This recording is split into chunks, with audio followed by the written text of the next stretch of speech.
Check 1, 2.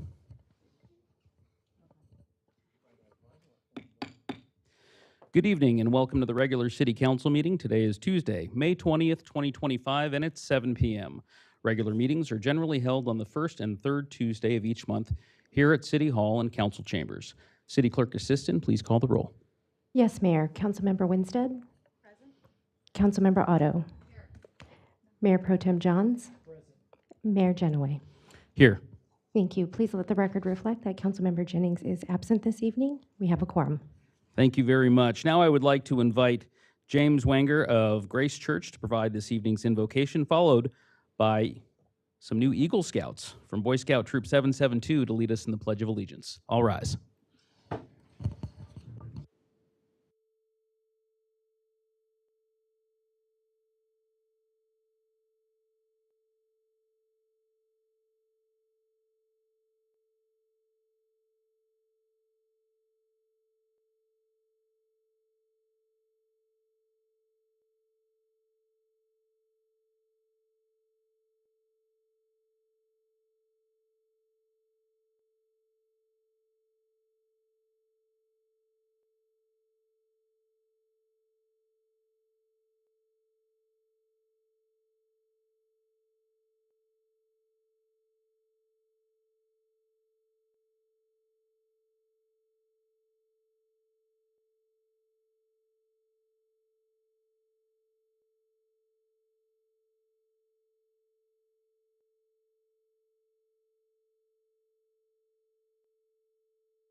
Father, I also pray for their parents, asking that you grant them wisdom, patience, and strength, so that they may raise their children in the way that would serve them best. I also pray for our schools. I ask that you bless our teachers and grant them wisdom and knowledge. Please give them a passion for teaching and give each student a passion for learning. I pray that our schools would be safe, that they would be places where our children would make good friends, gain true knowledge, and grow in character. Father, I also want to pray for the elderly of our city. I ask that you please provide them with the care, the provision, and the protection they need. I ask that you sustain them in their health and that you would be near to those who are lonely and afflicted. I pray that they would find comfort in you, the God of all comfort. And Father, lastly, I pray for our city council and our mayor. I thank you for them. I pray that you would grant them wisdom in their work and that you would guide them in the decisions they make. I pray that all that they do would be for the well-being of the city and in the best interest of its citizens who elected them. So, Father, please bless this evening, and may your will be done, as your will is good and perfect in every way. I ask this in your name. Amen.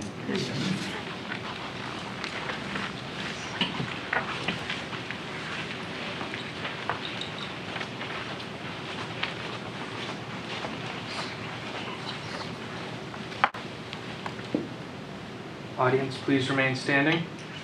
Color guard, attention. Color guard, advance.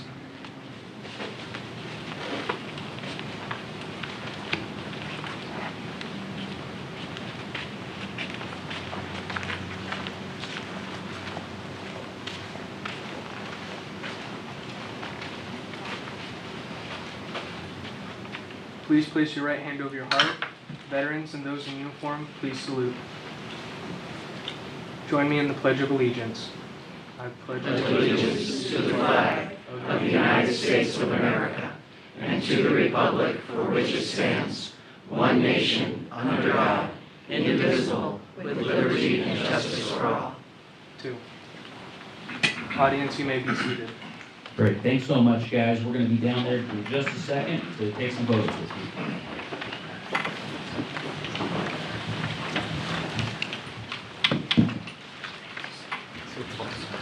Just stay with the flag.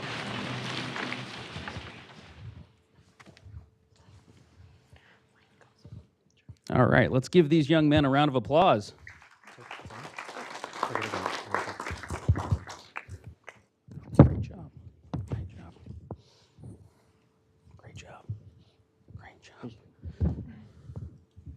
As always, Tom. So we have a special item on our agenda tonight, proclamation. It's I'm going to go a little bit out of order here because we already have our Eagles up here on stage. And so we've got 3 brand new Eagle Scouts from Troop 772. And this is really close to my heart because I'm an Eagle Scout from Troop 772 from a long time ago. I'm not going to say the year. But I see you guys are decked out in your merit badges and your medallions, and it is quite an honor for you and for anybody to achieve this award. I believe it's only around 2% of all scouts who enter scouting come out achieving this highest rank in scouting, Eagle Scout. And so I'd like each of you to tell us your name and tell us what you did for your Eagle Scout project, and also introduce your parents if they're here in the audience. All right. My name is Zachary Williams.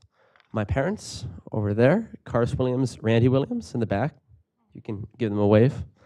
My Eagle Scout project at Miguel Hills Middle School, there's a little garden out at the back end of the school where basically I built a shed for the garden so they could store supplies and like games. And then I used my extra money from the project to buy plants and tools for them to use in the garden, which I put in the little baskets they had and in the shed I built. So yeah, that's my project. Thank you.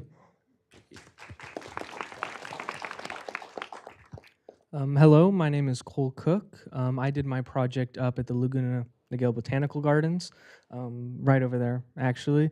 And for my project, I took off and installed new signs for the Cub Scout part of the Trail to Eagle. I also installed a new series of posts for the new Lion rank, which they introduced relatively recently. And yeah, that was my project. Hi, my name's Jack Donahue. It's my mom, the second row up there. My Eagle Scout project was making raised dog bowl holders for a local animal shelter that specializes in German Shepherds. It's keeping them safe while they're eating so they can live nice, long, happy lives.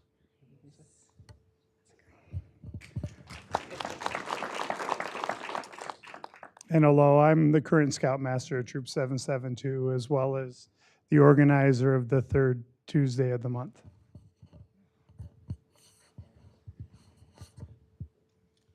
All right, great job, Eagles. And we've got some proclamations for you right here. A certificate of recognition on behalf of the city, congratulating you for all the work you've done and all the service you've provided over your many years in scouting. Scouting requires these young men and young women now to provide service hours to our community over the course of their time in scouting, and to achieve the rank of Eagle Scout, you've got to volunteer a lot of hours in our community. And so we are grateful for you, not only for the work that you've done in our community, but also for the leadership skills that you have built. And we hope that as you go on to college in your career, that you come back here to Laguna Niguel and use those leadership skills here in our community, because you are the next generation, and we're so grateful for you. So let's get a photograph with everybody with your certificates. And yeah, bring the parents up. Parents, if you'd like to come on and get in the photo.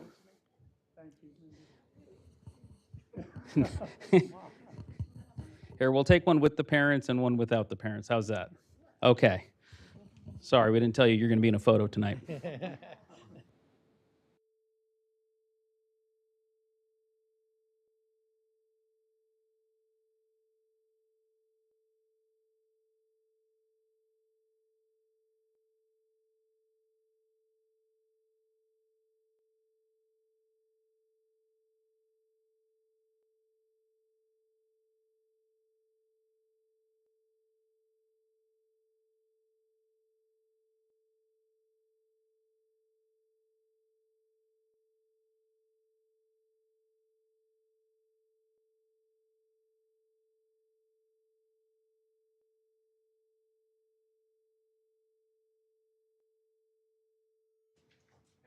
All right, congratulations, Eagle. And Cole, are you going to dismiss us? Yes, sir. There you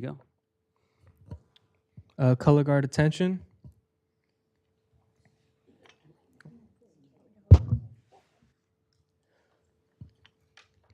Color guard dismissed. Thank you. All right, thanks, guys. One more round of applause for our Eagle Scouts.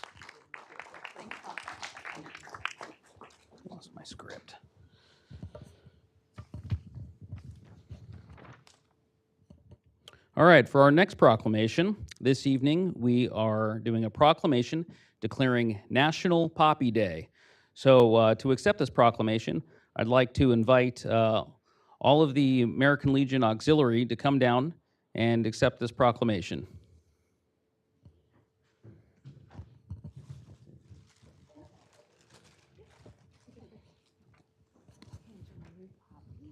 All right, they got poppies for us. Look at that. We're just line up around here.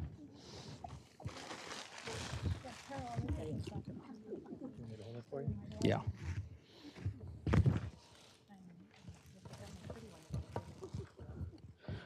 In this proclamation, May 23rd, 2025 is designated as National Poppy Day, a day to recognize the importance of honoring those who have worn our nation's uniform. Poppy Days have become a popular family tradition in almost every American community, a day in which poppies are worn and displayed as a symbolic tribute to our fallen and to the future of living veterans and service members. This distribution of the bright red memorial flower to the public is one of the oldest and most widely recognized programs of the American Legion Auxiliary. It connects the visual image of the poppy with the sacrifice of service made by veterans, and it has been an important goal of the American Legion Auxiliary Poppy Program since its inception in 1921. At the end of World War I, the American Legion family adopted the poppy as a symbol of freedom and to symbolize the blood sacrificed by troops in war times. The symbolic use of the poppy comes from the poem In Flanders Fields, which movingly begins, "In Flanders fields the poppies blow, between the crosses, row on row." These words refer symbolically to the poppies that sprang up in the churned up earth of newly dug soldiers' graves over parts of Belgium and France. The American Legion family has long utilized the red poppy as its official flower, symbolizing the blood shed by those who have served in our U.S. military. And wearing a poppy on National Poppy Day, or during the month of May, is meant to unite citizens from across the country who decide to show their patriotism. And we are proud to do that here in the city of Laguna Niguel. Now let it be resolved that I, Mayor Ray Genoway, on behalf of the city of Laguna Niguel City Council, hereby support the designation of May 23rd as National Poppy Day. And I commend the American Legion Auxiliary Unit 281 in their support of veterans and active duty service members, and encourage all citizens, residents, and visitors in Laguna Niguel to join us in observing this day to honor every service member who has died in the name of liberty, freedom, and democracy, while also showing their support for living veterans, service members, and their families. So there we have it, May 23rd, National Poppy Day. Thank you so much, the American Legion Auxiliary. And I understand we have a few words that'll be said from Amy David. Thank you. As we await Memorial Day to honor those who gave the ultimate sacrifice, which is what Poppy Day is all about, and it's celebrated around the world, American Legion Auxiliary Unit 281 is proud to lead community Poppy Day and Memorial Day remembrances of veterans who gave their lives in service. As we know, Poppy's story began in World War I, and red poppies flourished. It was through lime in the war rubble that a chemical caused these poppies. However, lives lost on the battlegrounds certainly affected soil components. Poppies grew across battlefields of World War I and inspired the poem, as Ray said, In Flanders Fields.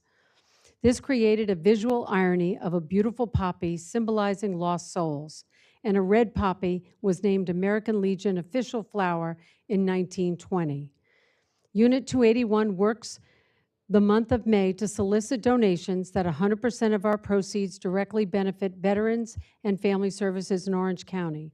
Programs include Wreaths Across America, Orange County Veteran Honor Flights to Washington, D.C., and Christmas gifts, meals to transitioning homeless vets. If you'd like to donate to ALA Unit 281 Poppy Days and wear it in support of our 281 vets, mail your checks to ALA Unit 281, Post Office Box 6367, Laguna Niguel, California, 92607. And on behalf of Unit 281 American Legion, thank you very much for this recognition. And you have a poppy for everybody. And I have a poppy that we've given to And Amy David has poppies for everybody. All right, so let's get a photograph with the proclamation. Amy, come back, please. We'll trick or treat later. Here, you want, who wants No, to? Amy's supposed to be doing it. She did the work. She's supposed to be doing it.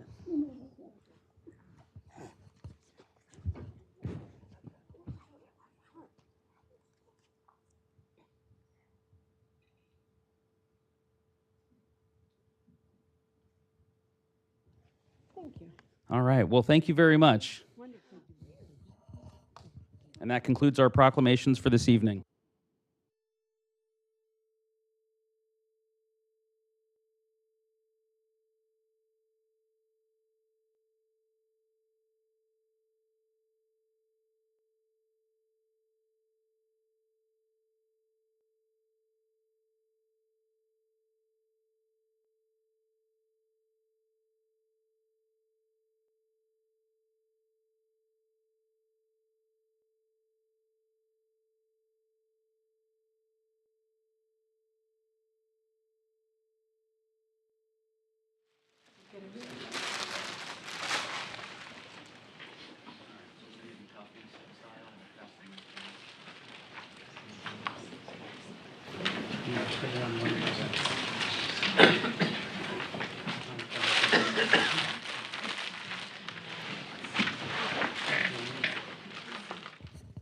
All right, we're back. We will now move on to public comments. Any person wishing to address the City Council is respectfully asked to complete and present a gold-colored request to speak form. Those forms are available at the back of the room. Please be aware that the time limit will be 3 minutes for each person to speak. And I have one request to speak form that I was handed from our city clerk, and that is Joan Tatayama.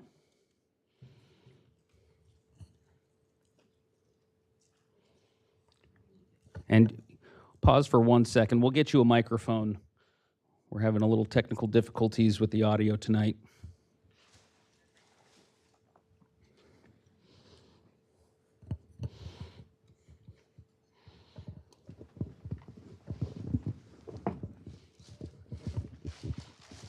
Sure, thank you. Hi, I'm Joan Tatayama, and the main reason I'm here tonight is to thank the city staff for doing a great job on the weed abatement program. My husband and I lived in Laguna Niguel for 35 years, since '89, so they're more than you guys, more than the city. And we've struggled with the HOA behind our house for 30 years because it's a different HOA that maintains our slope. And we moved in right before the Laguna Beach fire so we could see straight across to the ridge over there. Our boxes were, papers were still in the boxes. We put them back in the van, ready to go. And so I want to just take a moment to thank the whole city and the staff for making sure that that was taken care of. In fact, it was inspected today, passed. And so I really do appreciate it. And I just want to take another moment to thank you about the La Paz redesign concepts. Excellent job.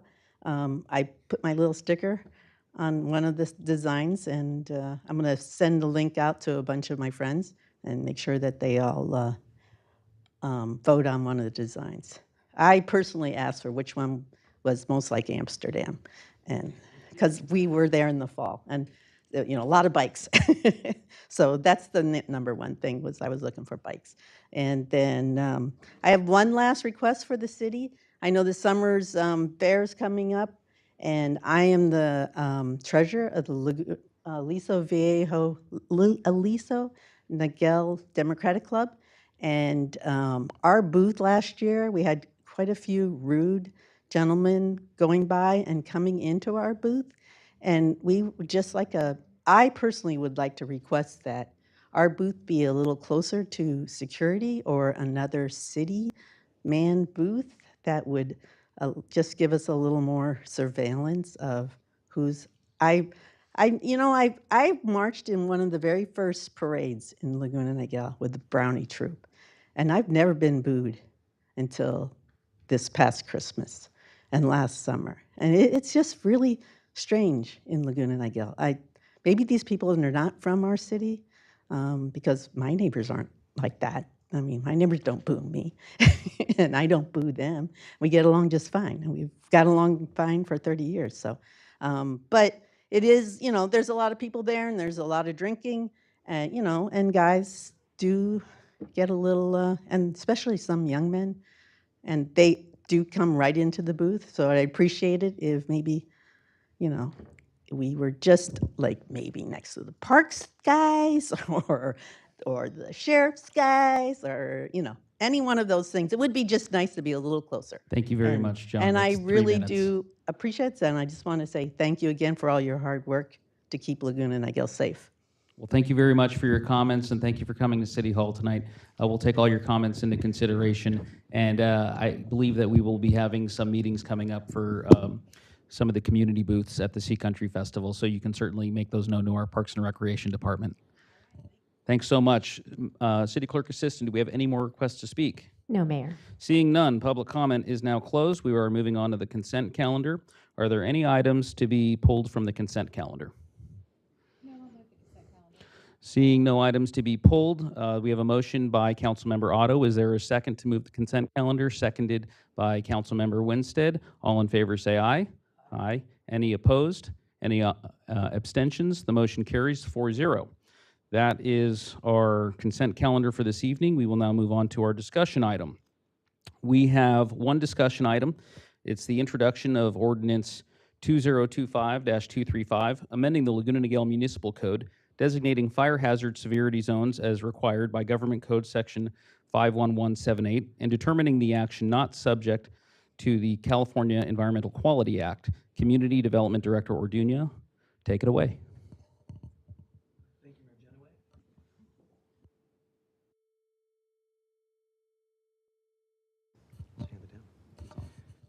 Thank you, Mayor Genoway and Council. The presentation for this item will be handled by Deputy Community Development Director John Morgan. See if I have any luck. Oh, look at that. Winner, winner, chicken dinner. All right.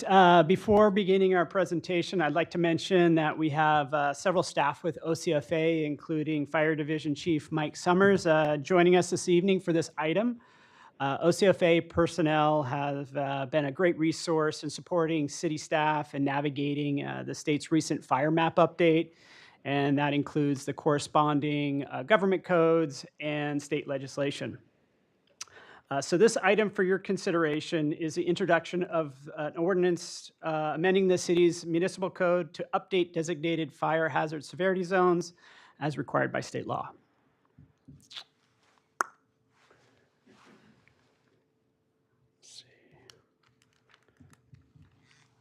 There we go.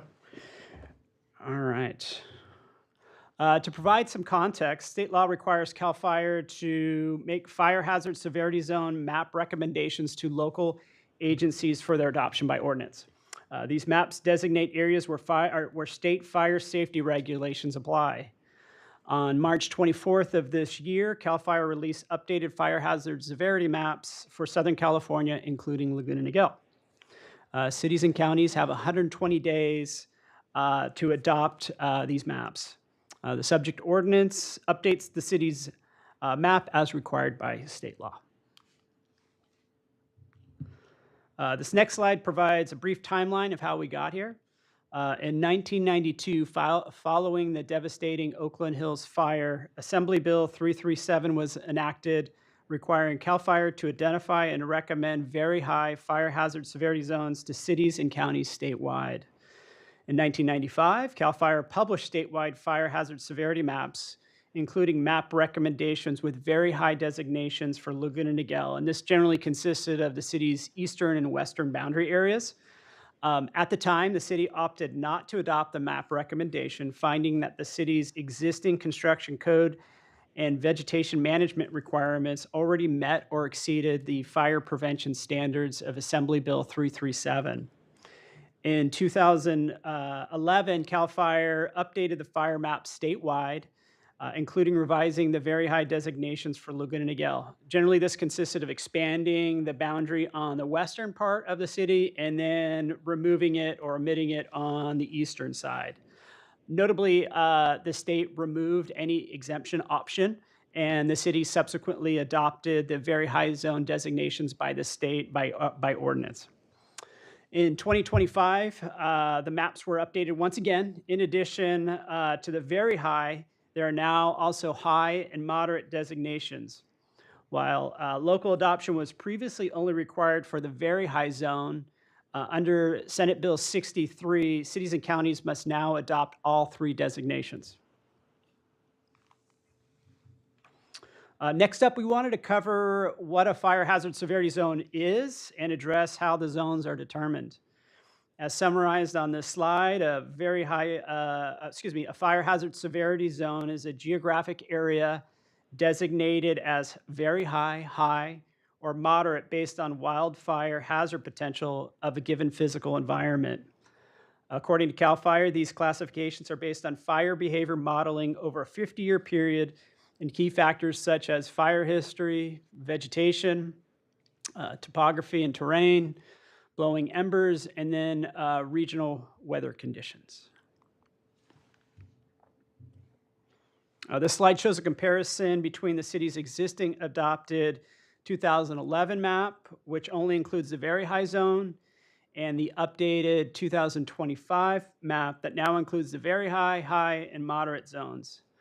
It's worth mentioning that CAL FIRE now has designated both the Laguna Niguel Regional Park and Chaparosa Park in the very high zone as part of this update.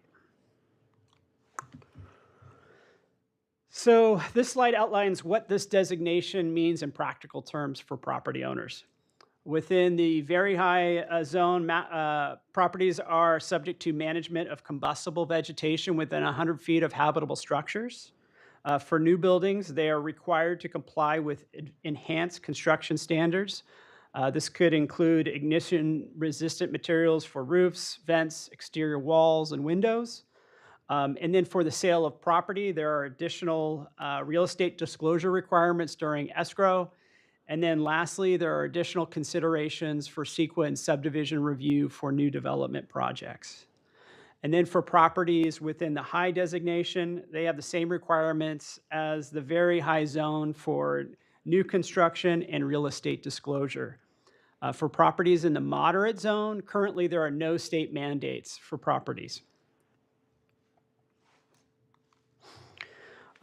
This last slide provides an abbreviated summary of the recommendation from the staff report, which includes waiving the full reading and introducing the ordinance by title only, directing the placement of the ordinance for the next city council meeting agenda for adoption, and then for CEQA, finding that this is not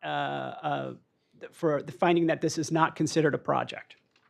That concludes our presentation, and we have both city and OCFA staff available for questions.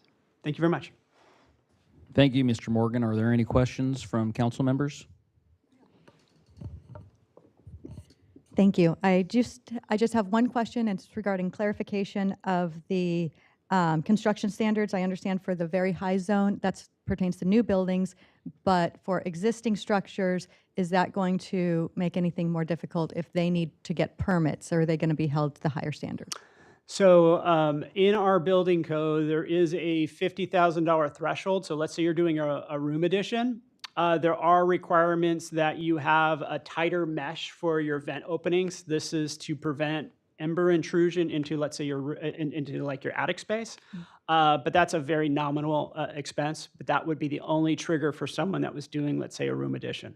Okay. But for existing buildings, if you're just remodeling your kitchen, there are no new building requirements. Okay, so it's just if you have $50,000 or more. For a room addition. For a room yes, addition. for new building square footage. All right, okay. I appreciate the clarification. Sure. And Mr. Morgan, from your presentation, and I read the staff report as well, it appears that we are required as a city to adopt this map, correct? There are there's no local discretion. It's mandated by state law. That's correct. Okay, all right. Just wanted to confirm that for anybody who had questions about why we're adopting this map and not tinkering with it. We are required by state law to accept this map, and so you have it in front of you. As you could see, clearly there are some new areas that are deemed to be very high fire hazard zones, namely the Laguna Niguel Regional Park, which is exactly why we are pivoting this year's Show in the Sky from fireworks to a an amazing, spectacular drone show. It's going to be great. And also Chaparosa Park is also designated as a very high fire zone, hazard fire zone. So are there any other questions? Is there a motion to adopt staff recommendation? Okay, moved by Mayor Pro Tem Johns, seconded by Councilmember Otto. All in favor say aye. Aye. Any opposed? Any abstentions? The motion carries 4-0. Thank you. All right, and that concludes our discussion item for this evening. We will now move on to City Council, City Manager, and Department reports, and we will begin with Councilmember Otto. Thank you so much. Just a couple things. TCA just passed our budget. San Juan Hills Corridor Board has a $139 million budget with a $650 million portfolio. And in January of 2026, we're expected to pay down $47 million of debt. So things are going well there. We also have a project with SBCTA where we do it's like a back office processing of their tolls. And we actually are going to projected to net $2.2 million in revenue by working for another agency. So TCA is doing great. Secondly, let's bring it back home to our local military service members. Operation Baby Shower is underway. There's something about holding this microphone, isn't it? Right? It's just Operation Baby Shower, June 7th and June 8th. Stop by Walmart from 10 to 4, and you can buy new baby care items to donate to families of the USS Stockdale and the 1st Marine Regimental Headquarters.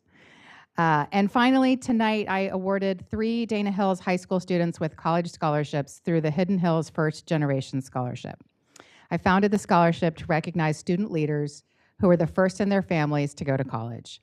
Congratulations to Lolani May Bellon, Millie Lagunas, and Laguna Niguel Youth Committee member Rosie Martinez. We are so proud of you, and we wish you the best in your future endeavors. I want to thank Scholarship Committee members Principal Sandy Godbout and longtime teacher Jamie Russell of Hidden Hills Elementary. Thanks so much. All right, and next we have Councilmember Winstead. Thank you. All right. Well, after that presentation of the proclamation and it being declared Poppy Day, I think that following on the heels of that, it's very appropriate that I mentioned the American Legion Auxiliary Unit 281 did a essay contest of local elementary schools, 4th and 5th graders, and I was pleased to be able to serve on the committee that read those essays, and American Legion Auxiliary Unit 281 declared that Allie Purvis, a 4th grade student at George White Elementary, was the winner of the submissions. But not only did we move her submission up to the next level, she also won the local regional level as well. So I was very pleased to be able to present Allie with a certificate of recognition for that at George White Elementary School last week, Thursday, and congratulations to Allie, to her family, to amazing Principal Snedeker, and Allie's teachers who really helped support her along this journey. I will take a moment to read the essay titled, "Why Do We Say the Pledge of Allegiance to the Flag?" I love that I get to say the Pledge of Allegiance at school every morning, especially at the special flag salute we have each Thursday. I think it's extra special that day because parents join the students and we all face the flag, put our hand over our hearts, and say the pledge together. I believe it's important to say the Pledge of Allegiance because it honors the people who fought for our freedom and helps us remember how great our country is. First, when I say the Pledge of Allegiance, I never feel sad after I say it because I feel like I'm honoring people who served in the military. I think that saying the pledge is like saying thank you. When I say the Pledge of Allegiance, I think about my relatives who served in the Army, and I think about how brave they were to fight for our country and risk their lives for our freedom. The Pledge of Allegiance helps me remember how great the United States of America is. We are lucky to live in a wonderful place with freedom. We are free to speak what we think is right, worship however we choose, wear what clothes we like, and live peacefully, no matter what differences we may have. The pledge reminds me to be grateful that I get to go to school on the weekdays, church on the weekends, and fill my free time with sports and hobbies that make me happy. The Pledge of Allegiance is a symbol of freedom and justice for all Americans. When we say it, we are reminded how lucky we are to live in a free country. God bless America. Great job, Allie. Love your essay. Also, I wanted to say that while I was there presenting the certificate to Allie, the local VSW was also awarding Teacher of the Year to fifth grade teacher, Mr. Young. And I'll tell you, Mr. Young, you definitely have a career as a DJ. So he definitely knows how to do a little dance party to get those wiggles out. And apparently he's also been doing a Hamilton performance. So I do plan to go to the Hamilton performance at the school. And if anybody would like some details, if my colleagues would like to join me to see Hamilton at George White Elementary, I'll give you those details offline. I'm done. Thank you so much. I'd love to go to that Hamilton performance. I'd like to hear those details after the meeting. And now we have Mayor Pro Tem Johns. Thank you. Please join us on May 26th at 12 p.m. at the Laguna Niguel Sea Country Senior Community Center in honoring our military servicemen and women who have sacrificed all so we may live in freedom. So please, if you can be there, please join us on the 26th at noon. I'll just cut to a couple other things here. On May 8th, some of us attended the ribbon cutting for the OCD Anxiety Center. We have a center right here in Laguna Niguel now, which helps anybody from 8 years of age or older with OCD or other anxiety issues. And one of the things I was reading through their website, and one of the things that struck me, and I want to pass it on here, is that they stated that they support the young people in learning to face fears, resist compulsions, and rebuild confidence. So I think that's a great thing. It's going to help them in life when they get older. And I really enjoyed that ribbon cutting. I think it's going to be very, very helpful for our youth here in Laguna Niguel.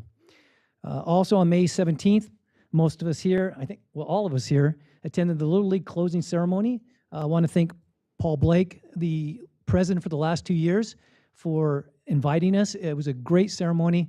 I coached Little League for a lot of years. I played Little League, and I've never seen a closing ceremony like that. So it was really an amazing event. They gave out awards to the kids on behalf of players who had died at a very young age due to disease. And it was just very emotional and very good and very touching. So I think we all had a great time at that. And Paul, thank you again for inviting us. Thank you. I'll echo what Mayor Pro Tem John said about the Little League closing ceremony. When we were out there on that field, I mean, you can't help but think this is the best of our community. All the kids were out in the outfield with the parents. They're having so much fun. And during the ceremonies, as Mayor Pro Tem said, honoring some of the children who we've lost way too young and honoring their spirit through other players in the Little League. And they also gave awards to all the young kids who played every year in Laguna Niguel Little League from, I think from below 7, so from around 5 years, all the way through the majors. And each one of those were given the Iron Man Award and given a baseball bat with their name engraved in it. So that was really cool. And the whole ceremony was just much more elevated than I ever remember having at my Little League ceremonies. But that was a lot of fun, and really glad that we could partake in that. And shout out to Paul Blake, the president of the Laguna Niguel Little League. He was actually the president this year, even though he didn't have a kid in Little League. And so that just shows you his passion and volunteerism here in the community. And so attended that. Obviously, Mayor Pro Tem John said Memorial Day ceremony on Monday, the 26th at noon at the Sea Country Center. We're going to be there for that. I had a good time last week at our budget study session. We are in that time of year where we are reviewing the budget, and this will be the first time that we do a biennial budget, so it'll be a budget for the next 2 years. And that's really great because then we don't have to go through this process every single year. It does actually take quite a bit of staff time to put together the budget every single year. So we're going to do this, the budget we approve on June 3rd. Hopefully we approve on June 3rd. I believe we will, based on our discussions. That will be for the next 2 fiscal years. And so it's looking great. We got a lot of good stuff in there, and we'll talk more about that at our meeting on June 3rd. But really, really proud of what we're doing in this city. And the biggest thing I've been working on, and I know we all have been working on, is this battery facility fight that we are in. As you know, the 270-day clock has started. It started on April 30th. The very first public hearing will be on May 29th. More information, and our city manager will talk more about that in just a second. But last Friday, Mayor Pro Tem Johns and I had an opportunity, along with Assemblymember Davies and some of our city staff and the Deputy CEO of the Orange County Transportation Authority, we had an opportunity to meet with one of the commissioners of the California Energy Commission, along with the executive director of the Energy Commission. And we had a good chat, good meeting. They were down here doing some initial information gathering, meeting with some of the stakeholders, and we clearly presented our concerns about safety and our strident opposition to the project. We showed them photographs, exactly why we're opposed to this project being so close to homes and schools and the fire threat. A lot of great information was presented from Orange County Transportation Authority about the roads and the difficulty of, if there were a catastrophe, the difficulty with emergency vehicles entering that space, because if you've ever been down there, it's not a big road to get down there, and it's very narrow and not easily accessible.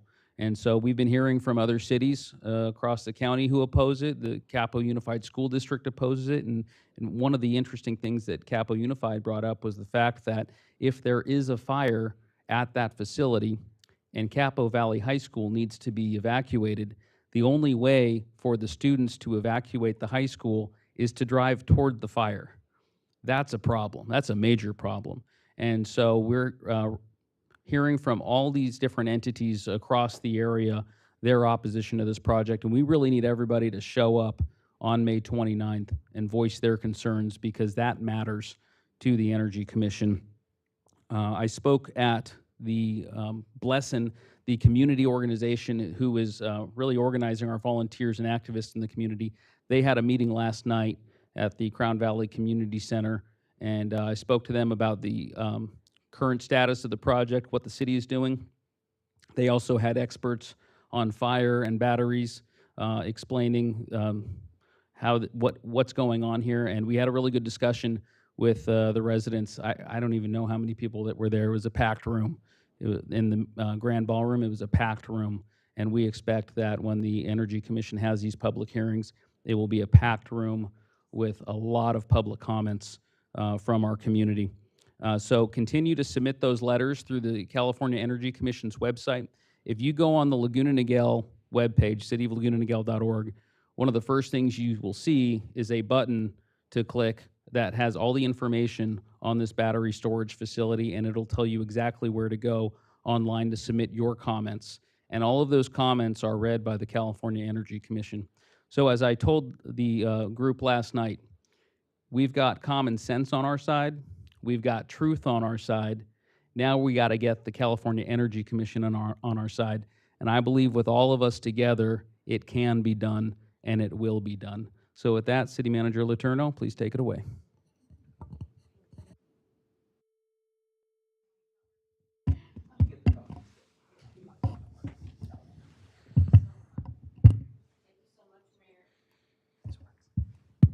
There we go. Thank you so much, Mayor and council members. A little bit more on that meeting. What we know as of tonight is the CEC has said that the meeting will occur on Thursday, May 29th. And as of right now, they plan to start at 1 p.m. and the location is to be determined somewhere in Orange County. And we are working very hard to get that as close to Laguna Niguel as possible. And there's a lot of work being done behind the scenes, but no location has been secured as of this moment. But I want to talk a little bit more about what they're sharing in terms of the meeting format and what to expect. It'll be a presentation first by the CEC staff about the process. There'll be an applicant presentation.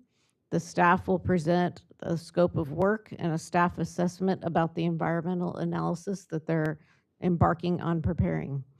They will do a presentation on the safety standards, and then the CEC's Office of the Public Advisor, Energy, Equity, and Tribal Affairs will present on public participation on the California Native American tribal consultation opportunities, and then they will provide government comments from the tribes, federal, state, and local entities, and then they will open it up to public comments, both in person and virtually.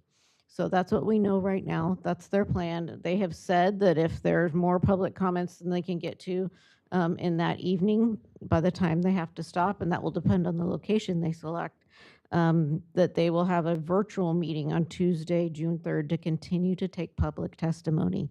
This is the first, but not the last, of the local public hearings on this process. The 170-day clock started on April 30th. This is a meeting to discuss the notice of preparation for the draft environmental documents that will be prepared. So that's what we know as of this moment. So yes, the mayor encouraged everybody to come out. I think it's really, really critical that they see in person and hear from everyone about how they feel about this project. So with that, I'd like to turn it over to Parks and Recreation Director Harmon to give some fun updates about fun things we're doing in Laguna Niguel this summer. Thank you, City Manager Letourneau. Good evening, Honorable Mayor, members of the City Council. As summer is right around the corner, the Parks and Recreation Department is excited to announce the wonderful events we have planned for the community. Nothing says summer in Laguna Niguel like the Summer Concert Series, and we kick things off with the James Kelly Band playing modern and classic country hits on Friday, June 6th. Next up, the Funky Hippies Band will be taking the amphitheater stage on June 20th. The Funky Hippies will play a variety of tunes that the whole family will enjoy and be dancing to. New for the 4th of July is our drone light show experience paired with a 2-band concert. Jukebox Productions will be opening the afternoon festivities while the Titans of Rock headline the evening show and play patriotic tunes while the drones perform overhead at Crown Valley Park. Our next concert takes place on July 18th as the Dreamboats bring sounds from the 50s, 60s, and play popular pop and rock hits. They are a true crowd pleaser, and we cannot wait to have them on the stage this year. As the weather really starts to heat up in August, so will the Crown Valley Park Amphitheater stage on August 1st as the 90s Rock Show will be performing. A true fan favorite here in Laguna Niguel, I guarantee you will be singing along and having a great time. And yes, there's more. Our final concert series will be a big one as Flashback Heart Attack comes to town on August 15th and provides one of the best 80s shows around. All of these concerts culminate into our End of the Summer Sea Country Festival taking place August 22nd through the 24th on El Lazo across from the Whole Foods Shopping Center. Join us for carnival rides, games, excellent food, a wonderful vendor promenade, and of course, great live music. You can find more information on all of our summer fun on the city's website or our summer recreation brochure, but please be sure to follow us on social media. Lastly, I want to thank my Parks and Recreation team for all their thoughtful time, effort, and work they put into the planning and organizing of these amazing summer events. Thank you, and we can't wait to see all of you this summer, and this concludes my report. All right, well, thank you very much, Director Harmon. I know Gene is especially looking forward to the Dreamboats on July 18th. Pretty good bands on here, very good bands. I'm looking forward to 90s Rock Show, and I know we've got a lot of good names at the Sea Country Festival. So we got a full summer lineup of music in Laguna Niguel, fun up on the hill under the CV lights. I call it Friday nights under the CV lights, our little Friday night lights. But with no other reports, our meeting is adjourned at 7:50. Thank you.